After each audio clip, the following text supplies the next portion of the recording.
Welcome to this explainer. Today, we're unpacking something profoundly important, and honestly, pretty intense. We're talking about the psychological survival, transformation, and ultimate legacy of school counselors. You know as well as I do that today's educational environment, it's a complete pressure cooker. To become a true 学校辅导专业传承者, an inheritor of the school counseling profession, someone who doesn't just survive the grind, but actually elevates the whole system for the next generation, well, that requires navigating a really complex inner and outer journey. So let's dive right into what this reality actually looks like on the ground.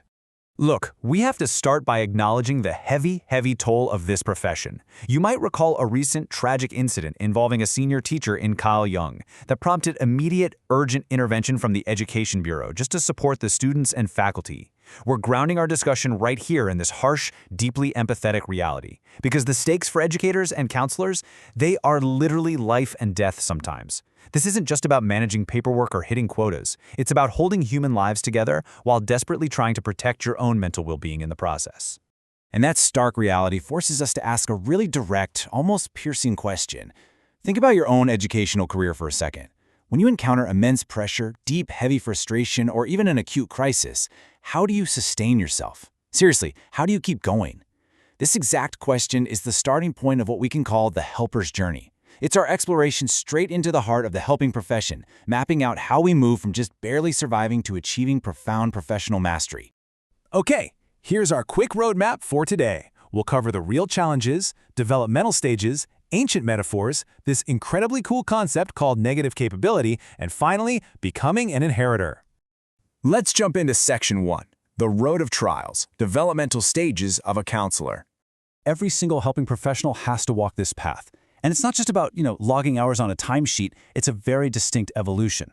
We all start at university, where it's all about foundations and basically just learning how to talk to people. Then comes the internship, your very first real trial by fire.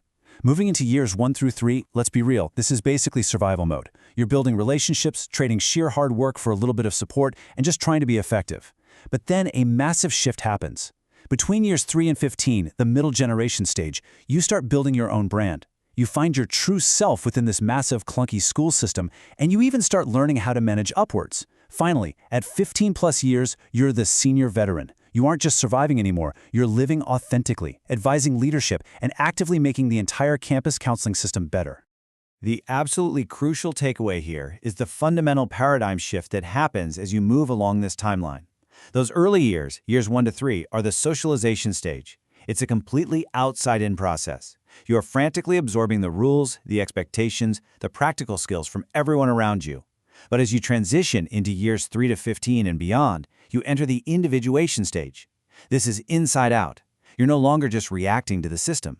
You're actually drawing on your own internal wisdom, your stabilized identity, and you're projecting that outward to shape the system itself.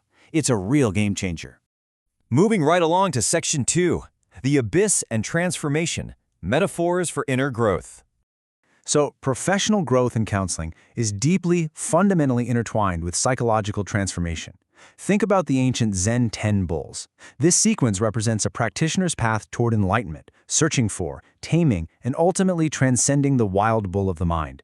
For a school counselor, this is such a brilliant metaphor for the chaotic search for professional identity. You start out chasing the chaos. You struggle like crazy to tame the wild demands of the job and your own internal anxieties. And eventually, you return to the world not as an exhausted fighter, but as a calm, integrated master of your environment. We can also look at this amazing transformation through Carl Jung's 4 stages of psychological alchemy. First up is negretto, or the blackening. This is the chaos, the pain, the inner crisis. It's right here where burnout usually hits us hardest. Next is albedo, the whitening. Through all that pain, you start to extract some rational light. You learn to detach and observe yourself a bit more objectively. Third is citrinitis, the yellowing. Think of this as the dawn, an awakening of intuitive, creative wisdom born from that earlier reflection. And finally, rubedo, the reddening, wholeness, rebirth. You've integrated all those messy inner contradictions.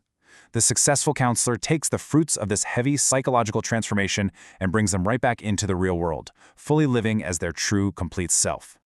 Which brings us to Section 3, the crucial tool, mastering negative capability.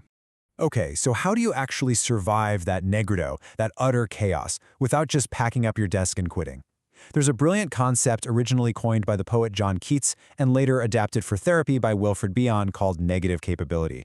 It is the ability to remain peacefully in the present moment amidst the unknown, amidst glaring contradictions and deep uncertainty, without rushing for answers or forcefully shoving a theoretical explanation onto a situation. In a profession where everyone, parents, teachers, principals, demands immediate fixes to wildly complex human crises, your absolute greatest tool is the disciplined ability to simply not rush to a conclusion. This vital tool basically breaks down into 3 core components. First, not knowing. You have to accept that many situations have no absolute right or wrong, and there are certainly no overnight fixes. Second, without memory and desire. Bion argued that a helper has to drop their past assumptions, that's the memory part, and completely drop the anxious urge to force a successful outcome, that's the desire part. Only when you drop those can you truly, deeply listen to the person sitting across from you. And third, embracing contradictions. You have to let chaos and ambiguity just hang out in the room without jumping up to define them. Mastering this is what keeps you from burning out. You stop trying to carry the impossible weight of fixing the entire world instantly. And finally, Section 4, the return, becoming a professional inheritor. Once you've walked through the fire and mastered tools like negative capability, you reach the absolute pinnacle of this journey, passing the torch. To be a true Hao Shi Shao Fudao Zhanye Trenchangja, you need to lock in these 5 practices.